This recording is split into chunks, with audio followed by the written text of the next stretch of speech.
about Psycho-Neuroaligning, aligning the physical and etheric energies to create balance for perfect health and well-being. It is finally common knowledge that we are all composed of energy fields. The whole universe appears as a dynamic web of inseparable energy patterns. In 1939, researchers at Yale University found that by measuring the energy of a plant seed, or as they called it, life field, they could accurately predict just how healthy the plant grown from the seed would be. Further research at William and Mary University in 1959 showed that the human energy field fluctuates with a person's mental and psychological stability. Variations of this thought field causes psychosomatic symptoms. Evidence of this sort is being added daily. Yet this concept is far from new. Ancient Indian spiritual tradition, which is over 5,000 years old, speaks of a universal energy called prana. The centuries-old Chinese healing system is based on the existence of a vital energy called qi.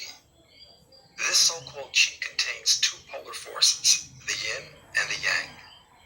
When these forces are in balance, the living system has physical health, while an imbalance results in a disease state. The dense physical body is composed of solids, liquids, and gases. Its four main systems for energy distribution include the nervous system, including the central and the autonomic, with its sympathetic and parasympathetic branches. The endocrine gland system, which serves to regulate various aspects of the body through the secretion of hormones. The circulatory system, which carries energies throughout the dense physical body. And the etheric system, with its lines of force and its 7 major chakras as focal points for energy registration and distribution. The 7 basic chakras include the crown, the forehead or ajna, the throat, the heart, the solar plexus, the sacral, and the base chakra. Maintaining a proper energy flow within these is essential to the well-being of all of us. Eastern cultures have known for centuries that if a chakra is weak, the organ group related to it will also be weak. As you will see on this videotape, there are several ways to align the chakras. The first is to simply rotate the fingertips clockwise in front of the chakras. Another method involves sharing the energy of one chakra with another. Energy flows from the left hand to the right. For example, you can place the left hand on the root chakra and the right hand on the crown chakra. Hold for approximately 30 seconds, and this will align the energy of the root chakra with the crown chakra. Then place the left hand on your crown chakra and the right hand on your forehead or ajna chakra, and hold that for approximately 30 seconds. Then place your left hand on your forehead chakra and your right hand on your throat, and so forth. This is also a great way to share the energy of a stronger chakra with a weaker one. Yet this is only scratching the surface. Applied kinesiology is the application of muscle testing to diagnose physical conditions and anatomical problems of the human body. With hypnokinesiology, you can find and release the source trauma simply and without the person having to relive the experience. Once this emotional load is released, the individual senses an inner growth and maturity. The changes are coming from within naturally, and the changes are coming at a rate of speed that the individual will handle easily. They believe what you find because they are physically responding to your inquiries, and you use only the information that they are giving you. The techniques on this video are easy to learn. A simple test for alignment could be to simply have the person in question keep his or her head straight forward and turn their eyes to the left while you administer muscle testing. Then have the person keep his or her head straight forward and turn their eyes to the right while you test again. If either or both sides test weak, the person is out of alignment.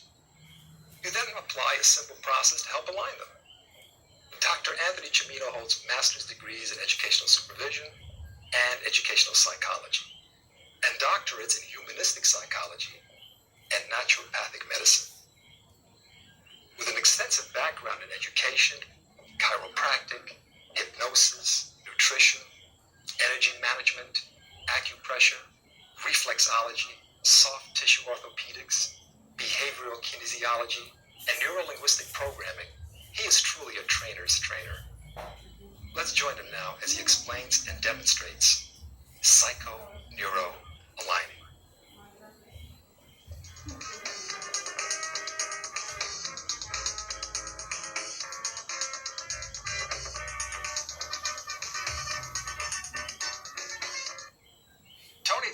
getting together and having these informal talks about your work. Now, PNA, Psycho-Neuroaligning, what is that?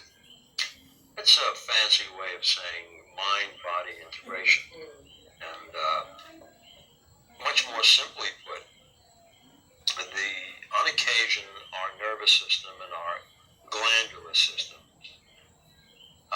which are the major transporters and the major conduits of our body, every so often they become short-circuited or they become blocked, or for whatever reason it may be a lot of chemicals being produced because of allergies or because of exposure to certain foods and inhalants and chemicals and noises.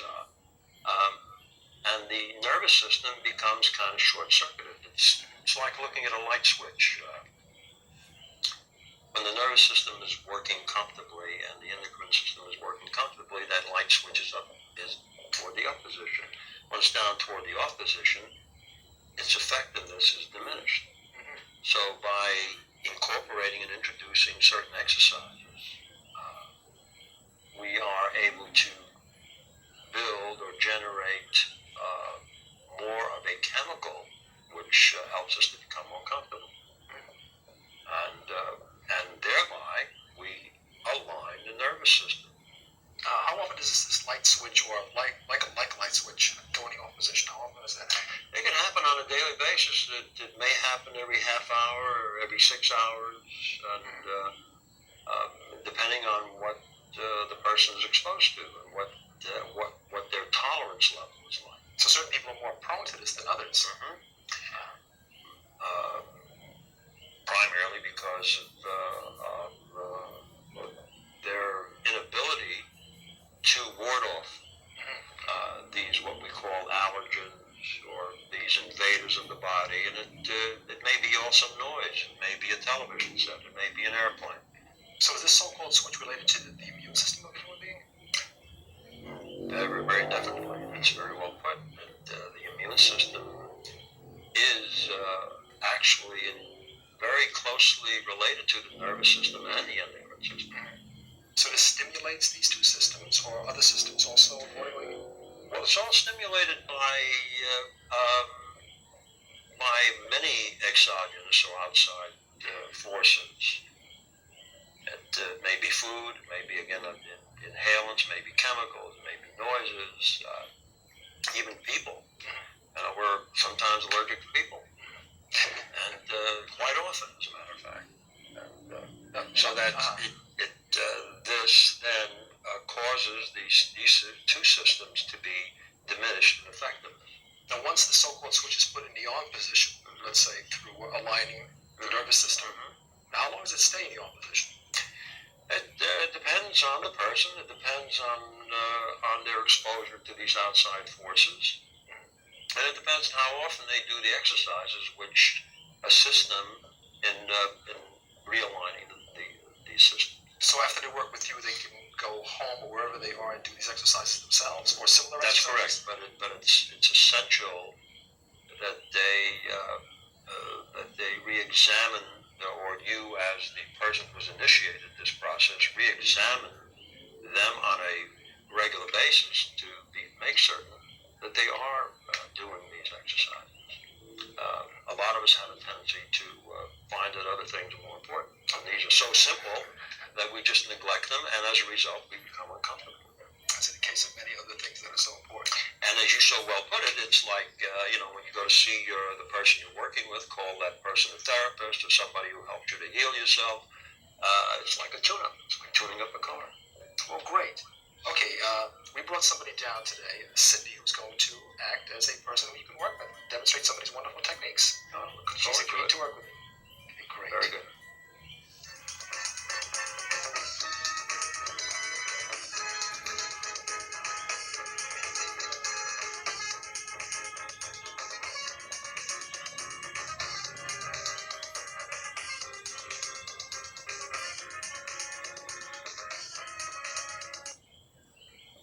Okay, Tony, what are you going to do now with Sydney? The first thing to do in incorporating these exercises, whether you're working with a client or if somebody's working with you, is to establish what we call a strong indicator muscle. In the area of kinesiology, which is really muscle testing, the theory is that muscles have a strong connection with, affiliation with, various tissues and organs of the body. So we test that muscle. That muscle is weak. It's very likely that the tissue is lacking nutritive factors, or its resistance to anything is diminished a bit. It's hardly what I would call a dangerous situation, but it's in a weakened, misaligned state. Now, for the purposes of this demonstration, we're going to use the deltoid muscle, which is the muscle that caps the shoulder. That muscle has a connection with a lot of various organs of the body. What we want to first do, and this requires practice to establish some kind of sensitivity in depressing the arm. We first want to lock the arm in position. Be sure that it's strong. This is the strong indicator muscle. And we first test. And in testing, we indicate to our collaborator that we're going to apply pressure, and they will know that just by uttering the word hold. I'll ask Sydney to hold, and she will resist my pressure. Now, Sydney, just relax a bit. All we want to do is see this kind of weakness. It's really not required that the arm go completely to the side, although at times it will be if they're reacting to something that they have a strong intolerance to, like sugar or other things of that nature. So that kind of weakness, will come from the shoulder area? Yes, this muscle will test weak, and that indicates to me that whatever's going on is causing that weakness. And I'll demonstrate now. I'll ask Sydney to hold, and that's good and strong. Now, we want to make certain that that remains strong, and what we do is ask your client, or if the person's working with you, is to do the following. Without moving your head now, Sydney, look that way and hold. And look that way and hold. That tells me that the arm now is locked and strong and is ready to be tested. Now, why did you have just her relax your arm? Should look to the right first? Yes. And then to the left? Right or left. It's a material. Why did you have her do What that? we're doing is establishing cooperation and coordination between the right and left hemispheres. Now, because she tested strong, does that mean... It tells me that she is now in an aligned situation, that the muscle is strong and she's ready to be tested for other things. Okay, now, what if more serious if things? she were weak for that? What would you do? If she were weak for that, as such, then what we would do are several things. We would apply pressure to an area, very light pressure to an area, which is just below the collarbones, and you'll just feel a notch to the side of what is called the sternum, the breastbone. And it's really hardly required that you locate the exact position, but if you're in that general area, that will strengthen the area. These are called kidney points. Another way of strengthening it is to reinforce the energy centers of the body, called the chakras, by moving your hand in a clockwise fashion. By clockwise, I mean that this is 12 o'clock, and this is 3, and this is 6, and that's 9. So that would be clockwise. So the face of the clock is on the person. On the person, that's correct. And by doing that, I now retest, and I'll ask hold, and she'll test strong. And that is what we call fixing or correcting that situation. She is now ready to be tested for various objects. But this particular situation is to be practiced by the person who is helping other people to heal themselves, or by somebody who is working with you in case that you want to, on a preliminary basis, be tested. There are other ways to test yourself, but that's kind of advanced, and that we'll address that at a later time. Now, you have to develop, in other words, the therapist or the person working with the individual has to develop a certain sensitivity. To feel. But what are they just feeling for? Just a slight debility, or a slight weakness, or a slight give, like so. Okay. That's sufficient. 2 or 3 inches would be sufficient. Now, Sydney, hold. She's holding good and strong. Now, if I hold the X up to her, and I'll explain what this is all about, and I ask her to hold now. Hold. Why did that happen? That happened because there is some kind of misintegration or miscommunication going on between the right and left hemispheres because there's a diminution of an important chemical called acetylcholine for that. Now, there could be a lot of reasons for that. Sydney may be thirsty, she may be hungry, her sugar level may be low because she's hungry. We're in a situation that where we're working very diligently. Mm-hmm. So something like that will occur. But there's an easy way to fix it. How would you fix that? Now, for example, I would ask the client, standing in place, to walk in place, lifting. All right, do that, Sydney. The client will eventually, or the person will eventually do that themselves. But we do something called cross-crawling. Notice what I'm doing. Opposite hand to opposite knee. And it's advisable for the person to either count or hum while they're doing this, because that further strengthens this coordination. Remembering that the right hemisphere is the hemisphere which controls spatiality, which controls creativity, which has something to do with music. Mm-hmm. And the left hemisphere has something to do with logic and with language and with remembering and so forth. So when we coordinate those functions, when we get them working together, we've established an integration. We have reintegrated, so that if I test Sydney now again, hold, ask her to hold strong, and I hold the X up and ask her to hold, she now is strong again. Wow, it amazes me that it's done so quickly. Fixed it. Wait. Hold. Okay. This was my way of testing to see if there was heart integration, because the heart has a wall of receptor, just like the brain has a wall, which is called the corpus callosum, which separates chambers, it separates the hemispheres. And those chambers sometimes become, or those walls become contaminated with certain chemicals, histamine, acetaldehyde, which means they diminish the presence of acetylcholine, which is an important chemical that helps us to communicate comfortably, to integrate the communication. These exercises help generate that chemical. As a result, she's comfortable again. Are there other exercises, or is it this specific? These are specific. And you call this? These are very cross-crawling. Now, there's another way to strengthen or to bring about a optimal integration. In addition to humming or counting, while they are practicing the cross-crawling, what they'll do is look at a wall and imagine a clock. And while they're cross-crawling, they are to rotate their eyes clockwise and then rotate counterclockwise. It takes a little practice. It requires a little bit more coordination. It's like walking and chewing gum at the same time. But you get accustomed to it. And that further strengthens that exercise. As a matter of fact, if you do these exercises on a daily basis, you'll find that you'll feel better, because what you're doing is aligning systematically and periodically and on a regular basis your nervous system and your endocrine system, which are very closely related to immunity and your immune system. I've seen you in the workshop once. I don't know, you did this kind of a thing, or you did something like this in front of a person, and that created a certain ability. Yes. All right. Sydney, if you'll hold your arm again, good and strong. Notice that she is good and strong. We'll test her again. We'll ask her, I'll just strengthen her chakras. Notice that I'm moving my hand in a clockwise fashion, and ask her to hold again, good and strong. And I'll just slightly pass my hand down and ask her to hold.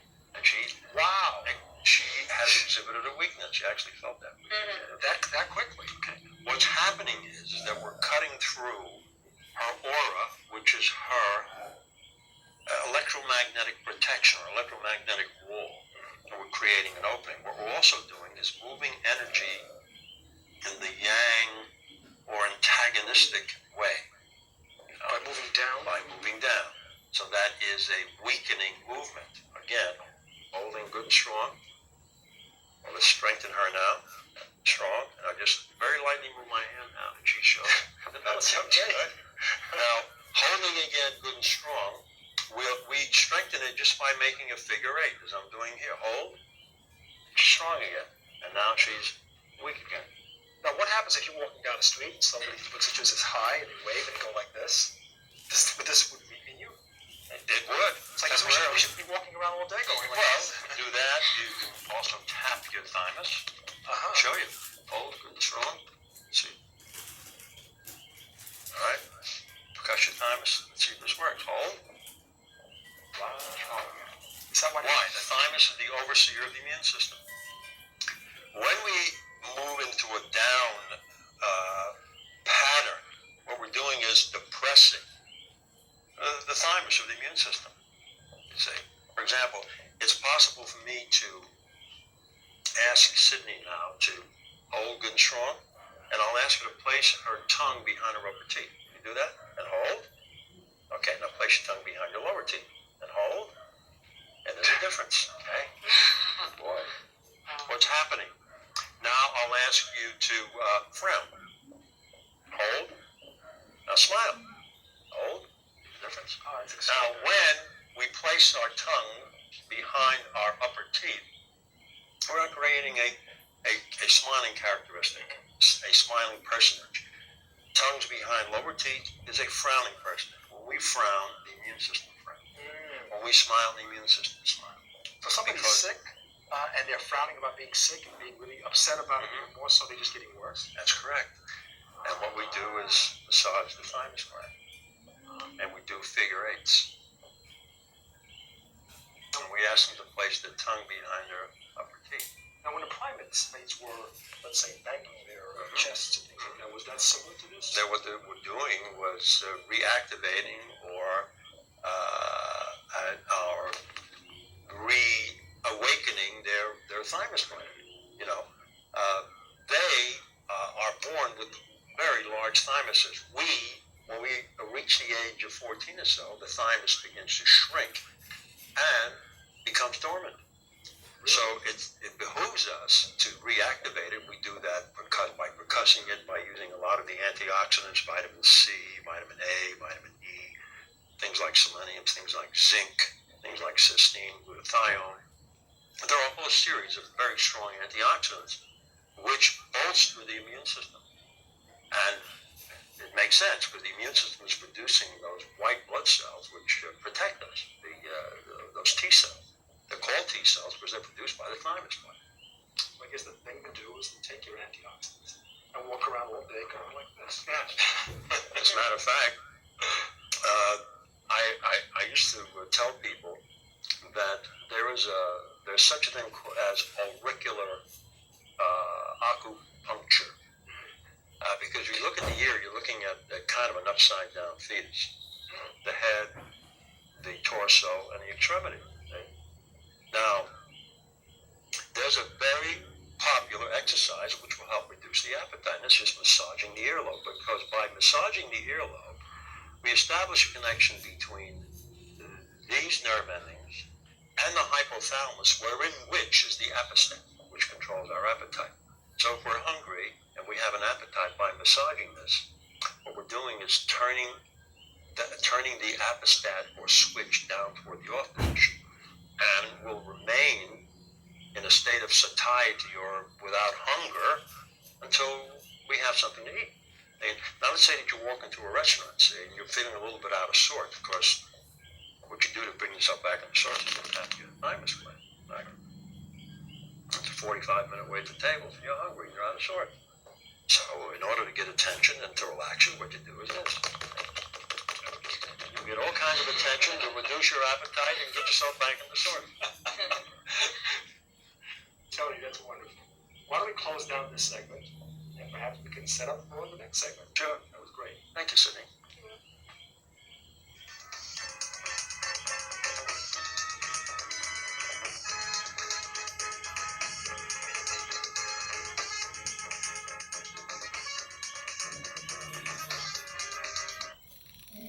Okay, Tony, what are you going to do now with this? You remember I referred to food and inhalants and chemicals and noises and even people as being the sources of allergen, as being antagonizers, which will cause the body to make these nasty chemicals as histamine and acetaldehyde. There are ways of testing somebody for those. And I would demonstrate something. And I have here 2 vials,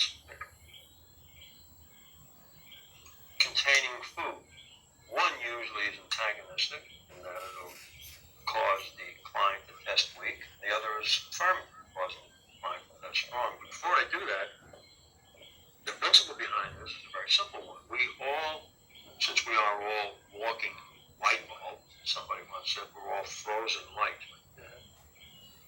We do have these electromagnetic emanations. It's this energy that we have.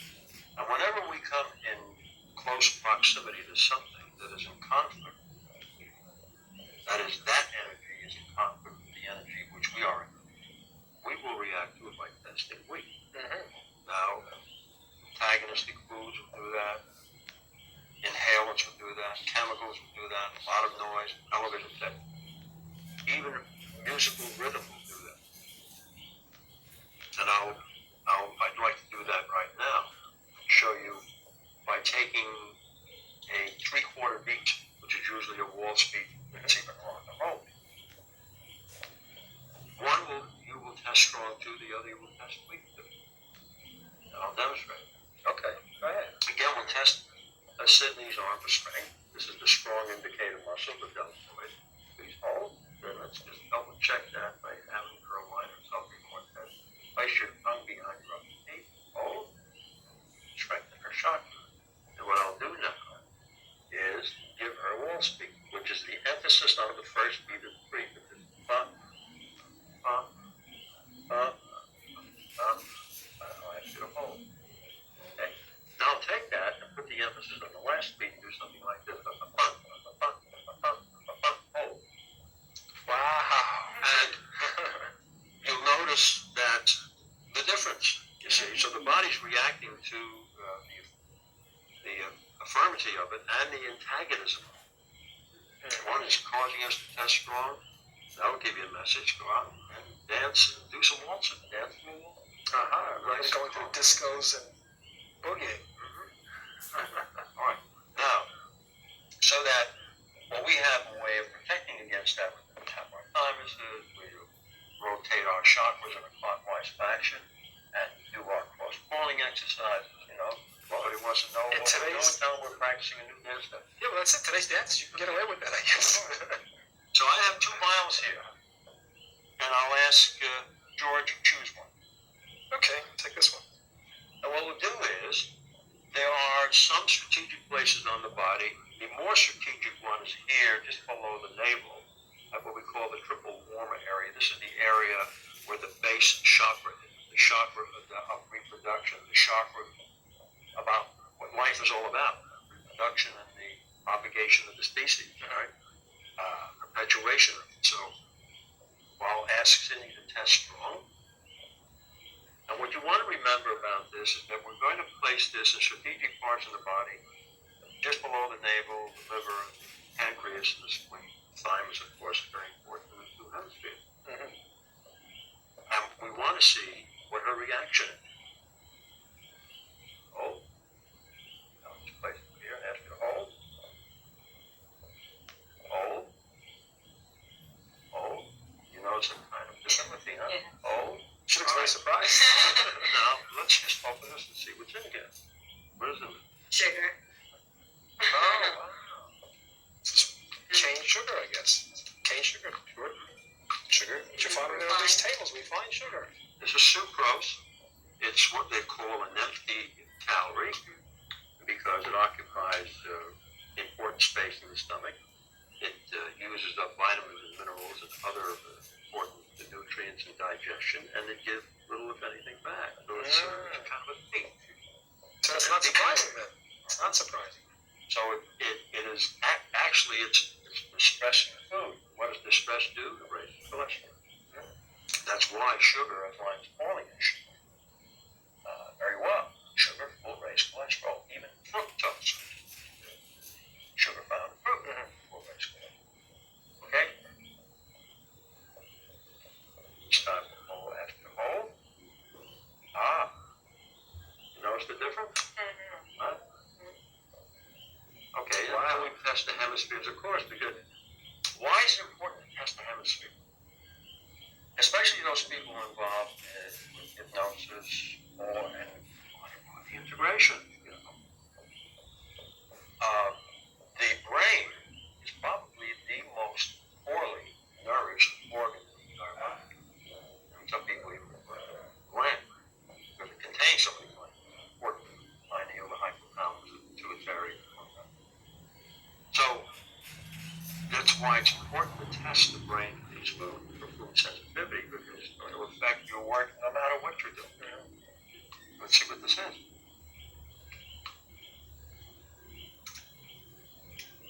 The packet again containing what? Vitamin C. Wow. Wow. Right. Now, just out of curiosity, could you test me? Or I won't look. If this is what you We'll have Sydney choose the vial this time. We'll just Mix them up. mix them up pretty good. Okay. All right. All right. Now she's chosen one, George. Okay. Let Let me get over here. All right. I test you from the rear. Just extend your arm out. This is your strong arm. Just hold in strong. Put your tongue behind your upper teeth. Hold. Good. It's possible to do it this way also, especially if you're demonstrating. I prefer to work with people face to face. Hold in strong. Okay. That seems to be good strong. Now we're going to take this and place it. And I'll ask you to hold. Hold. Okay. Wow. What have we here? Wow. What did you know it? Look at this. It's the sugar again. Sugar, honey. Sugar or honey. But the honey would be, was honey test the same way? Yes, it would, because honey is a refined sugar. It's a simple sugar. Honey has some micronutrients as compared to this, of course. Of course, it has some healing properties. Both honey and sugar have been known to help wounds heal quickly. But to ingest them is a different thing. So then we'll test you for this. Well, I know what that is now. Hold and shrug. Yeah. But you'll notice the difference. Definitely. Okay? Again, that's Vitamin C. Vitamin C. Fantastic. So I guess I should avoid sugars. Like honey. Well, depends on what your honey is. Oh, okay. All right, so that, for example, it'd be interesting to test somebody after they've watched the television.